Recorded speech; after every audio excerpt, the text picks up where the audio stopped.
ஆண்டவராகிய இயேசு கிறிஸ்துவின் திருப்பெயராலே உங்கள் அனைவருக்கும் அன்பான வாழ்த்துக்களை தெரிவித்துக் கொள்கின்றேன். இது தவக்காலம். தவக்கால சிந்தனைகளிலே எத்தனையோ காரியங்களை குறித்து நாம் சிந்தித்துக் கொண்டிருக்கிறோம். ஆனால் நம்முடைய மனதிலே அடிக்கடி வந்து செல்வதெல்லாம் இயேசுநாதரினுடைய பாடு, மரணம், அவர் சிலுவைக்கு செல்வதற்கு முன்பாக அவர் சந்தித்த பலவிதமான நிகழ்ச்சிகள், இவற்றையெல்லாம் நமது மனதுக்குள் ஓடிக்கொண்டே இருக்கிறது. ஒரு காணொளி காட்சி பார்ப்பது போன்றுதான் நற்செய்தி நூல்களை வாசிக்கின்ற பொழுது நம்முடைய கண்களுக்கு முன்பாக அது வந்து சென்று கொண்டிருக்கிறது. சமீபத்திலே ஒரு நண்பர் இடத்துல பேசிக் கொண்டிருந்த போது அவர் என்னிடத்துல கேட்டார், சிலுவை ஒரு புனித சின்னமா என்று கேட்டார். அன்பானவர்களே, இன்றைக்கு ஒரு பரபரப்பான அரசியல் சூழ்நிலையிலே நாம் இருக்கின்றோம். தமிழ்நாட்டில் எலெக்ஷன் வரப்போகுது, கேரளாவில் எலெக்ஷன் வரப்போகுது. தேர்தலை முன்னிட்டு எல்லா கட்சிகளும் கூட்டணி பேசுவதிலே, இன்னும் பல்வேறு விதமான ஆயத்தங்களில் ஈடுபடுவதற்கு எல்லாரும் பரபரப்பான ஒரு சூழ்நிலை. இது ஒரு பக்கம் இருக்க, கட்சி தொண்டர்கள் எல்லாம் சுவற்றிலே இடம் பிடிக்கிறார்கள். எதற்கு என்று சொன்னால், அவர்களுடைய கட்சியின் சின்னத்தை வரைந்து சீக்கிரம் கூட்டணி பேச்ச முடிச்சாதான் யார் யாருக்கு எந்த தொகுதி, யார் யார் என்ன சின்னத்துல போட்டி போடுறாங்க என்பதையெல்லாம் தீர்மானிக்க முடியும். ஆகவே தொண்டர்கள் ரொம்ப ஆர்வ மிகுதினால அது வரைக்கும் காத்திருக்க முடியாம அந்த சுவர்களிலெல்லாம் ரிசர்வ்டு, இதற்காக நாங்கள் ஒதுக்கி வைத்திருக்கிறோம், எங்கள் கட்சி சின்னம் தான் எழுதப்பட வேண்டும் என்றெல்லாம் எழுதி இருக்கிறதை பார்க்கிறோம். அன்பானவர்களே, இயேசுநாதரினுடைய சிலுவை ஒரு புனித சின்னம். நீங்கள் கோவை மத்திய சிறைச்சாலை வளாகத்திலே சென்று பார்ப்பீர்களே ஆனால், நம்முடைய நாட்டின் சுதந்திர போராட்ட வீரர், கப்பலோட்டிய தமிழன், செக்கிழுத்த செம்மல் வ.உ.சி. அவர்கள் இழுத்த செக்கை அங்கே வைத்திருக்கிறார்கள் ஒரு ஞாபகார்த்த சின்னமாக. சிலுவை ஒரு ஞாபகார்த்த சின்னமாக எங்கும் சிலுவை நம்மை அலங்கரிக்கிறது. எல்லா ஆலயங்கள், இல்லங்கள், எல்லா நம்முடைய உடலிலே ஆபரணங்கள், அணிகலன்கள் என்று எல்லா இடங்களிலேயும் சிலுவையின் அடையாளத்தை நெற்றியிலே வரைந்து கொள்கிறோம். சுருக்கமாக சொல்ல வேண்டுமானால், சிலுவைதான் நம் உலகத்தையும் உள்ளகத்தையும் அலங்கரித்துக் கொண்டிருக்கிறது. அன்பானவர்களே, சிலுவை ஒரு கொலைக்கருவி என்பதை மறந்து போய்விடக்கூடாது. ரோமருடைய ஆட்சி காலத்தில் உலகத்திலே இதுவரை ஆண்ட பேரரசர்களிலே மிகவும் கொடூரமான ஒரு ஆட்சி என்னவென்று சொன்னால் ரோமர்களுடைய ஆட்சி தான். காரணம், யாரெல்லாம் ரோமர்களுடைய ஆட்சிக்கு விரோதமாக கலகம் செய்கிறார்களோ அவர்களை சிலுவையிலே அறைந்து கொன்றார்கள். ஆகவே இந்த சிலுவை என்பது ரோமர்களுடைய காலத்திலே பயன்படுத்தப்பட்ட ஒரு கொலைக்கருவி என்பதை நாம் மறந்துவிடக்கூடாது. இன்றைக்கு கூட நம்ம நாட்டில் கூட எப்படி கொலை குற்றத்திற்கு தண்டனை கொடுக்கிறார்கள்? தூக்கு கயிறு தான். தூக்கு கயிறு தான் செய்யறாங்க. அரேபிய நாட்டில் நீங்கள் பார்ப்பீர்களானால் கல்லறிந்து கொள்கிறார்கள். கடுமையான குற்றம் செய்தவர்களை மரண தண்டனை விதிக்கின்ற பொழுது இப்படிப்பட்ட கருவிகளை பயன்படுத்துகிறார்கள். ஆனா இன்னைக்கு உலகம் ரொம்ப முன்னேறிடுச்சு. மேலை நாடுகளில மின்சார நாற்காலியில வச்சு ஒரு சுவிட்சை போட்டோன்னா முடிஞ்சிடலாம். அன்பானவர்களே, சிலுவையும் ரோமருடைய காலத்தில பயன்படுத்தப்பட்ட ஒரு கொலைக்கருவி என்பதை மறந்துவிடக்கூடாது. சரி, இயேசுநாதர் சிலுவையில அறிந்து கொல்லப்படும் படிக்கு அவர் என்ன தவறு செய்தார்? அவர் இயேசுநாதர் சிலுவையில அறையும்படிக்கு என்ன குற்றம் புரிந்தார்? என்னிடம் பாவம் உண்டென்று யார் உங்களில் சொல்லக்கூடும்? இயேசுநாதர் கேட்கிறார். யோவான் எழுதிய நற்செய்தி நூல் 8ஆம் அதிகாரம் 46ஆம் வசனத்துல, என்னிடத்திலே பாவம் உண்டென்று உங்களில் யார் சொல்லக்கூடும்? இயேசுநாதர் ஒரு பாவமும் அறியாதவர். அப்புறம் என்ன செய்தாரு? எதுக்காக அவர் சிலுவை மரணம்?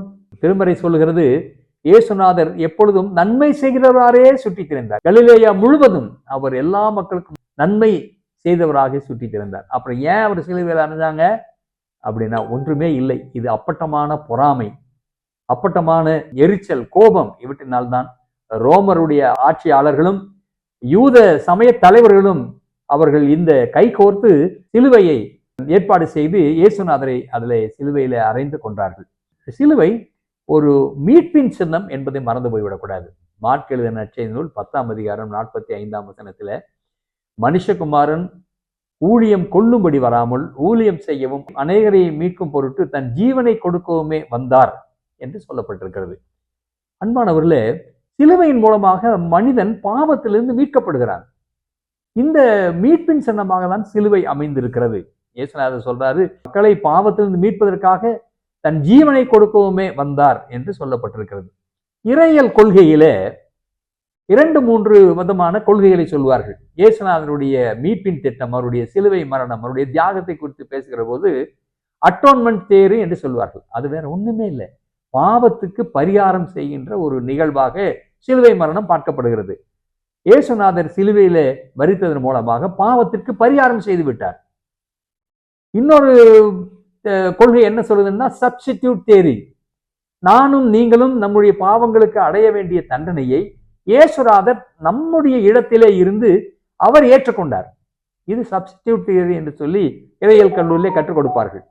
இதெல்லாம் ஒரு பக்கம் இருக்க, நம்முடைய பகவத்கீதையில என்ன சொல்றது தெரியுமா? லலத லிகித ரேகம் பரிமாசம் நா சக்கியத்தே. லலத லிகித ரேகம் பரிமாசம் நா சக்கியத்தே. இதனுடைய அர்த்தம் என்ன தெரியுமா? What ever is written on your forehead cannot be changed, cannot be wiped away. உன் தலையிலே எழுதுவது யாருனாலையும் மாற்றவே முடியாது என்றுதான் நம்முடைய நாட்டிலுடைய சமய நூல்களும் சொல்கிறது. ஆனால் இயேசுநாதர் சிலுவையில தன்னுடைய உயிரை கொடுத்து நம்மை மீட்டு கொண்டதினாலே சிலுவை ஒரு மீட்பின் சின்னம் என்பதை மறந்து போய்விடக்கூடாது. கொலைக்கருவிதான், ஆனால் அது இன்றைக்கு மீட்பின் சின்னமாக மாறிவிட்டது. அது மாத்திரமல்ல, சிலுவை ஒரு மன்னிப்பின் சின்னம். யாரெல்லாம் சிலுவையை நோக்கி பார்க்கிறார்களோ அவர்களெல்லாம் இயேசுநாதர் நமக்காக, நம்முடைய பாவங்களுக்காக அவர் தன்னுடைய உயிரை தியாகம் செய்தார் என்பதை மனதில் ஏற்றுக்கொண்டு அவரிடத்திலே செல்கிறவர்களுக்கு அவர் மன்னிப்பு கொடுக்கிறவராக இருக்கிறார்.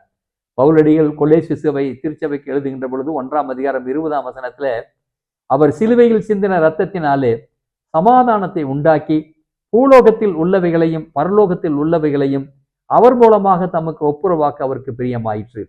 இயேசு கிறிஸ்துவின் ரத்தம் சகல பாவங்களையும் நீக்கி நம்மை சுத்திகரிக்கும் என்று திருமறையிலே வாசிக்கிறோம். இயேசுநாதர் நம்முடைய பாவத்திற்காக தன்னுடைய வாழ்க்கை கிரயமாக விலை கொடுத்து நம்மை மீட்டு இருக்கின்றார். சிலுவையை நோக்கி பார்க்கிற யாவருக்கும் மன்னிப்பு உண்டு என்பதை நாம் மறந்து போய்விடக்கூடாது. கிறிஸ்துவுக்கு அன்பானவர்களே, நாம் இன்றைக்கு சிலுவையை நாம் ஆடம்பர அணிகலனாக வைக்க விரும்புகிறோம். சிலுவையை அடையாள சின்னமாக ஆலயங்களிலே எல்லா இடங்களிலும் வைக்கிறோம். ஆனால் இயேசுநாதர் சிலுவையை நீங்கள் ஆடம்பர சின்னமாக அல்லது அடையாள சின்னமாக வைக்க வேண்டும் என்பது இயேசுநாதரினுடைய விருப்பம் அல்ல. அவர் தன்னுடைய சீஷர்களுக்கு சொன்னார், ஒருவன் என்னை பின்பற்றி வர விரும்பினால் அவன் தன்னைத்தானே வெறுத்து தன் சிலுவையை எடுத்துக்கொண்டு என்னை பின்பற்றி வர வேண்டும் என்று இயேசுநாதர் தன்னுடைய சீஷர்களுக்கு சொல்லுவதை நாம் பார்க்கிறோம். கிறிஸ்துவுக்கு அன்பானவர்களே, நாம் எல்லோரும் இந்த சிலுவையை அலங்கார பொருளாக அல்ல, சிலுவையை நாம் அனுபவிக்க கடவுள் நம்மை அழைக்கின்றார். மத்திய தரைக்கடலை ஒட்டி இருக்கின்ற கிரேக்க நாட்டிலே ஏதேன்ஸ் நகரம் மிக முக்கியமான ஒரு இடமாகும். அநேக வல்லுநர்கள், கவிஞர்கள், மெய்யியலாளர்கள் இவையெல்லாம் உருவாக்கியது அந்த ஏதேன்ஸ் நகரத்தினுடைய மண் தான். அதிலே சாக்ரட்டிஸ் என்கின்ற ஒரு பெரிய தத்துவ ஞானி வந்தார். ரொம்ப குட்டையா இருப்பாராம், பருத்த உருவமா, வழுக்கை தலை, வட்டமுகம், விரிந்த மூக்கு, அகன்ற வாய், ஆழ்ந்த சிந்தனை, இப்படியெல்லாம் சாக்ரட்டிஸ் அவர்களை பற்றி சொல்வார்கள். அவர் ஒண்ணுமே செய்யல, கேள்வி கேள் என்று தன்னுடைய சமகாலத்திய இளைஞர்களுக்கு சொல்லுவாரு. அப்பொழுது ஆட்சியாளர்கள் அவரை கொலை செய்தார்கள். நச்சு கோப்பையை கொடுத்து நச்சை அருந்தி, அந்த விஷத்தை அருந்தி சாகும்படியாக செய்தார்கள். நான் கேட்கிறேன், சாக்ரட்டிஸ் அவர்கள் நச்சு கோப்பையில் இருந்த விஷத்தை பருகி அவர் மரணம் அடைந்தார். அன்றைக்கு அந்த நச்சு கோப்பை என புனித சின்னமாக மாறி இருக்கிறதா?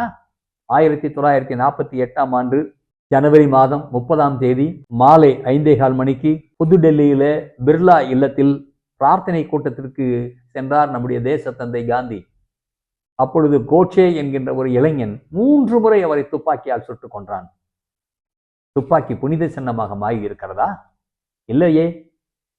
ஆனால் சிலுவை மாத்திரம் புனித சின்னமாக மாறியிருப்பதற்கு ஒரே ஒரு காரணம் என்னவென்று சொன்னால், அந்த சிலுவையிலே மரித்தவர் நம்முடைய பாவங்களுக்காக அவர் மரித்திருக்கின்றார். இந்த சிலுவையை அவர் மீட்பின் சின்னமாக மாற்றி இருக்கின்றார். சிலுவையிலே மன்னிப்பு நமக்கு கிடைக்கிறது. அவை அந்த சிலுவையை நாம் நோக்கி பார்த்து இயேசுநாதருக்கு இந்த சிலுவையின் மூலமாக பாடுகளை ஏற்றுக்கொள்வதன் மூலமாக அவருக்கு சான்று பகர ஆண்டவர் நம்ம. சிலுவைதான் சித்தாந்தம். கிறிஸ்துவனுடைய சித்தாந்தமே சிலுவைதான். அந்த சிலுவையை எடுத்துக்கொள்வதற்கு கடவுள் நம்மை அழைக்கின்றார். கோயம்புத்தூர் திருமணத்துல இருந்த முன்னாள் பேராயர் பிஷப் அப்பாசாமி அவர்கள் சொல்வார்கள், கிராஸ் இஸ் ஹெவன் என்று சொல்வார்கள். சிலுவைதான் பரலோகம் என்று சொல்வார்கள். அந்த சிலுவையை சுமப்பதற்கு நாம் ஆயத்தமா? சிலுவை ஒரு புனித சின்னம். இந்த சிலுவையிலே உலக மீட்புக்காக ஒருவர் தன்னுடைய இன்னுயிரை கொடுத்திருக்கின்றார். இந்த சிலுவையை நாம் வாழ்விலே ஏற்றுக்கொண்டு மீட்படைவோம், மன்னிப்பு பெறுவோம். ஏன் இந்த உலகத்திலே ஆண்டவருக்கென்று சான்று பகருவோம். தந்தை, மைந்தன், தூய ஆவியின் திருப்பெயராலே ஆமென்.